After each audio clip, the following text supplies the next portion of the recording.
Hello everyone, my name is Bill.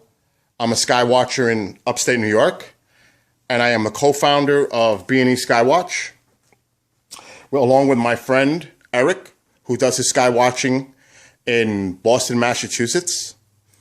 And again, we are B&E Skywatch Northeast. And tonight I'm going to do a quick summary of our camera setup.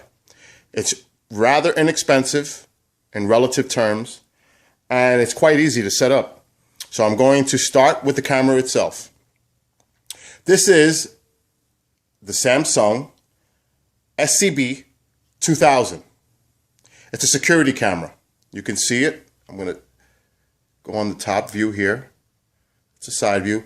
The camera, when you buy it, it will come just with the camera itself. This part. The lens is not included. So some of them do sell the lenses with them, but they're much more expensive if you buy it that way. You're better off buying them separately. You can go on eBay and buy this used for $55 approximately. New, I would say roughly $100. You're better off going with used. Eric and I have bought used, and we've never had an issue with them.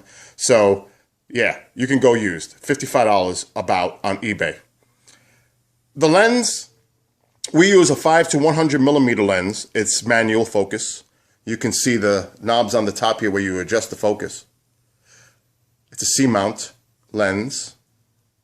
So this is what we use. These go for roughly anywhere from $20 to $50, again, used to new. So we prefer using the 5 to 100 millimeter lens on the camera. So if you buy this combination used, you're looking at roughly $100 for the camera and the lens. Then you need a power supply. This power supply has to be a minimum of 500 milliamps, mAh. And it's also 12 volt. So again, you need an adapter for the camera, which would be a 500 minimum milliamp adapter, 12 volt, mAh, milliamp. And this splices into the back of the camera itself. So either whether it clips in, screws in, depends on the camera, because right now I'm using an SCB, but this is a different type of SCB 2000. This is the 435. It's just a different model number, but this is more for color video use. I use this for daytime sky watching. The other ones, the SCB 2000 is what we use for nighttime. And those cameras, what we do is inside the camera toward the front here, we remove the IR filter. The IR filter is somewhere, I would say, in this location. So in another video, I'll probably be taking one of these apart and showing you how to remove the IR filter. It's inside there. It's really not that hard. You just need to find the proper screwdrivers. You need one of those miniature sets. You can buy those little sets in Home Depot or whatever for $10. Comes with all those miniature Phillips and flathead screwdrivers. So you definitely need those, because the screws, if you can see them, I don't really see it. They're really tiny. There's small little screws in there. So in order to take this apart and get to the lens inside and to remove the IR filter, you're definitely going to need that. But that I'll describe in a later video.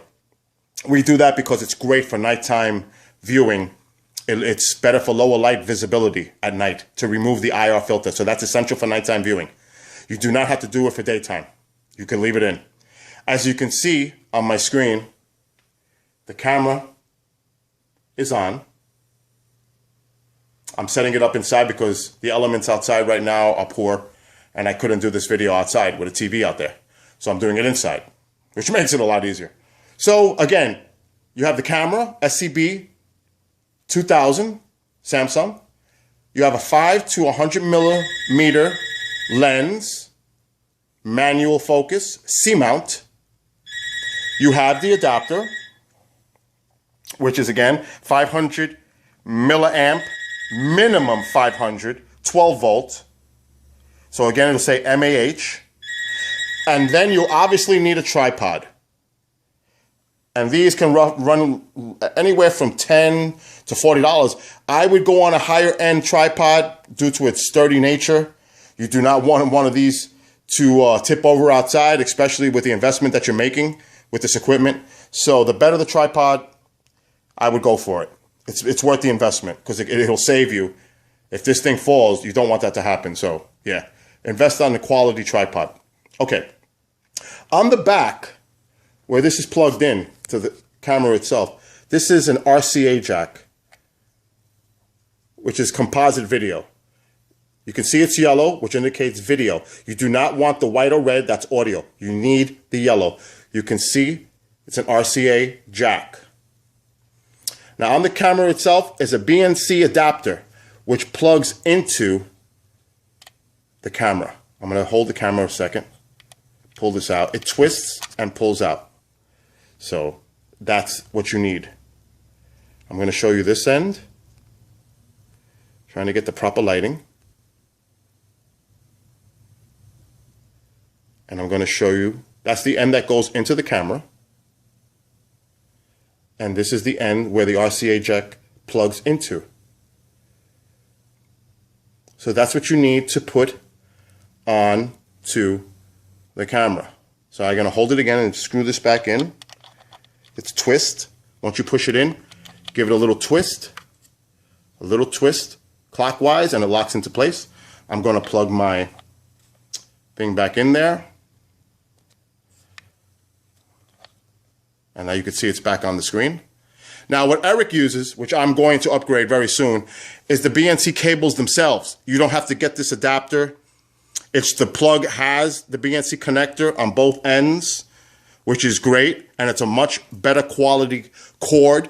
It prevents interference, electrical interference, because you can sometimes have interference between this wire and the adapter.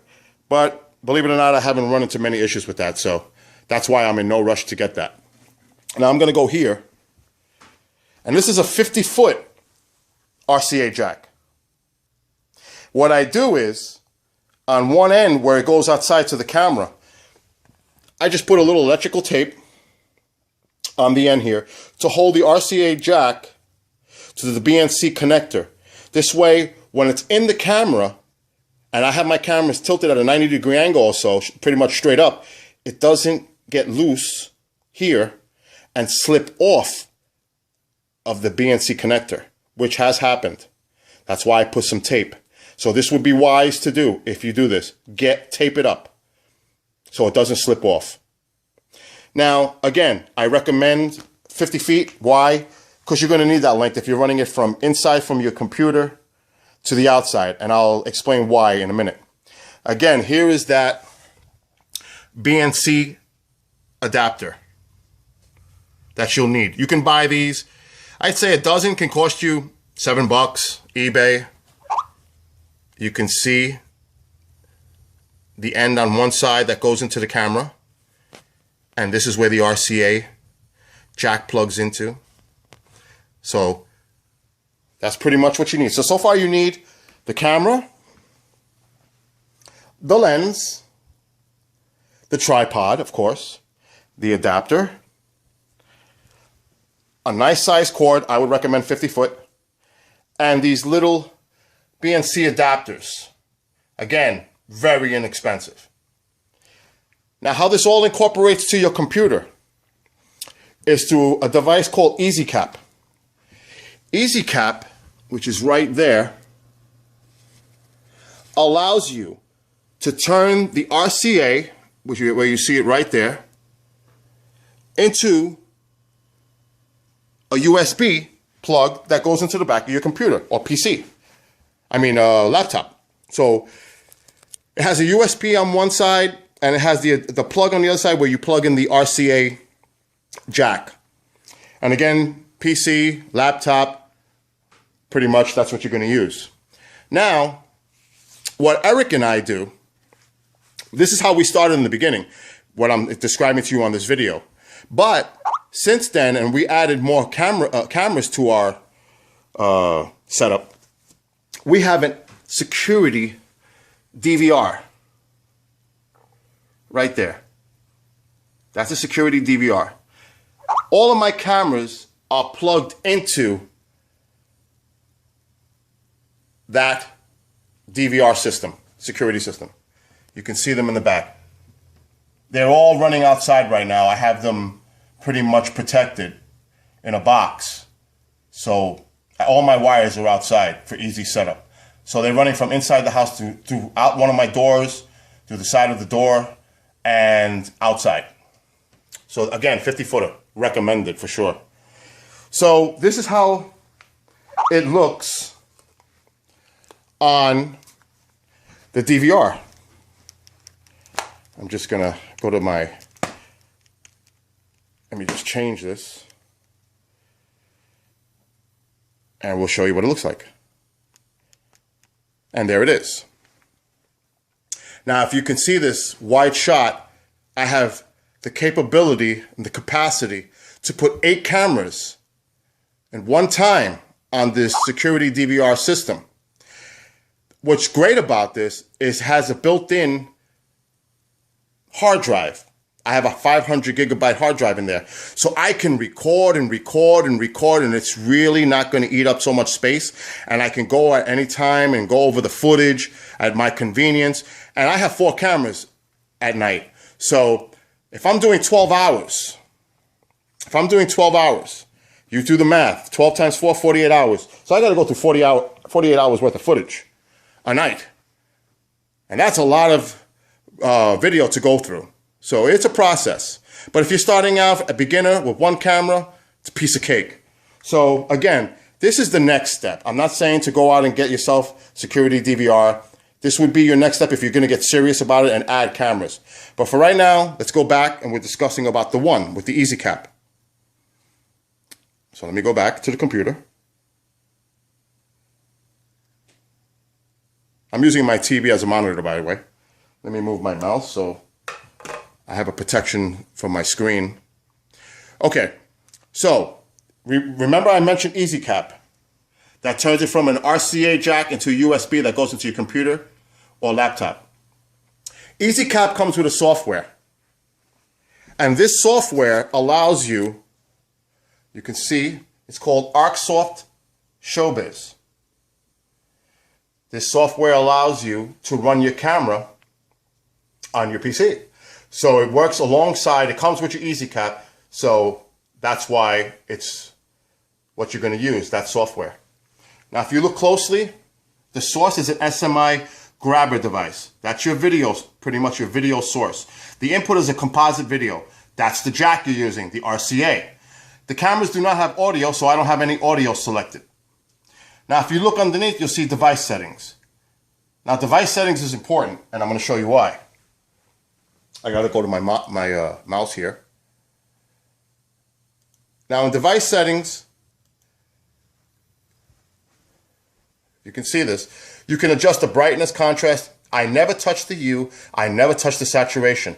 What I do for nighttime, I would set up the brightness about 3/4 up the way, contrast 100% all the way, and my sharpness all the way. So I'm going to actually do that right now. I'm going to bring them up, but this is really what my settings are for nighttime. I just have this in my head for automatic, how I set it for night. So I'm going to do that right now with my mouse. I'm going to click apply. Okay. Now the video should come back after it does the settings. A nice and clear picture. You can see it right there. And I'll wave my hand in front of the camera. There we go. At a later date, I'm going to show you the settings that the cameras themselves have, where you can adjust all types of various settings on this. But that's a little bit more complicated, so we'll leave this for another day. But if you do decide to do this, you can contact Eric or myself, and we'll give you a rundown on the settings that we use. And we'll give you everything, all the information that you need for nighttime viewing. Okay, so you can see the software that comes with EasyCap. By the way, EasyCap runs for anywhere from $20 to $35. So if we think about this now, the all-around price in general would probably run $150 for this whole setup. And this is absolutely great for sky watching. If you go to B&E Skywatch Northeast on YouTube, or Bill NY Skywatcher on YouTube, which is mine, and Eric's is American Road Warrior, all one word, American Road Warrior, on YouTube, you'll see some of the footage that we capture, and I'll tell you, you'll be amazed at how sharp it looks, at the distance we get, the objects we pick up. I gotta say, it's awesome. That's why we started with one camera, and then we said, wow, we gotta take this to another level. So we got a lot of cameras going on. I own 8, he owns about 12 or 16. We use 4 at a time because, again, like I mentioned earlier, to do 4 cameras alone, recording a night, that's 48 hours worth of footage you gotta go through the next day, or whenever you have the time to do so. Okay, so that's the basic setup of the camera. What you need, again, EasyCap comes with the software to run it. And on the bottom here, you'll see capture. That's how you're going to record. And then you have save to, the file you're going to save it to on your computer. That's where you're going to save your videos to. You're going to create a folder somewhere on your computer, and that's where you can direct it to save your videos to, where you can go to the next thing. Now, the only glitch about putting this on your computer or laptop is that this software uses up a lot of space. So be careful. Excuse me. You have to know that this is going to eat up a lot of space on your computer. So once you go through your editing process of a video, and if you decide you captured something that you like, you can go to, let me bring this down a little bit. Actually, I'm going to get rid of the camera for a second and go to the main screen. You go to this edit page where your videos will be. After you capture them, they will be here in boxes. You click on it, you can edit them. You drag it down to here, and you can use the clips of anything you capture, so you can omit all that other stuff and get rid of it and just keep what you want that was captured on that video. And then Eric and I, we use FreeMake. It's a video converter. And what that does, it can make it into any format that you want. MP4, whatever format of a video that you want, AVI, whatever. We use MP4. So then we take that after we convert, and then we use Windows Movie Maker, and we use that to do the final touch on it, add audio. I do narrations on some of mine. Sometimes we add music, and then you can upload it to your YouTube page, Facebook, whatever you want to do. Also, you could just take the file that you have in your folder and put it directly into the add photo or video in your Facebook, and just put it directly right in. But I like to, and Eric also, we like to put it in Movie Maker and add a little flavor to it. Put some music, put some narration, give it a little flair. So, but again, all of these videos that we get, we put them on our DVR, and it's watermarked. It's definitely, you could actually present this in a court that they're not tampered with. We don't Photoshop, we don't hoax. This is the real deal. Our footage is authentic, and it can be proven with our original copies because they're watermarked, and that's what the security DVR does. So anybody who watches our videos and says, oh, you guys Photoshopped or you hoaxed it, well, guess what? No, we have the actual original, and we can back it up. It's watermarked, and it can be actually used in a court of law. That's an actual statement by watermarking. Okay, so that's basically what the setup is. The DVR is just a plus, a bonus. And I'm also going to show you something that I do. The camera's in the way a little bit, but I'm going to get out of ArcSoft. I use this. I use Broadcam. Let's see if I can get it to work, because since I just used, yeah, there it goes. It should work. Where is my Broadcam? Okay. I have Broadcam. Broadcam is a software for live broadcasting. See my camera there? This is for live stream. What I did is I created a domain where this is used for, and I can broadcast live. I can have viewers. I can share total viewers. Right now, there's one watching. Okay, that's me, obviously. So I use this. You can also use this. You can use YouTube, Google Plus, etc. So it's great. You can actually do live broadcasts of your sky watching at night. I prefer nighttime. So that's a great feature to be able to broadcast on the internet live. This is what I use. I also use YouTube and Google Plus. That's what Google Plus uses. Okay, so this is pretty much a quick summary of what the setup entails, and you guys can ask us any questions. If you need to, go to B&E Skywatch Northeast, or you can contact us individually at Bill NY Skywatcher or American Road Warrior, one word, American Road Warrior, that's Eric's. And we are more than willing to help you guys and gals. So have a great day. Take care. Bye-bye.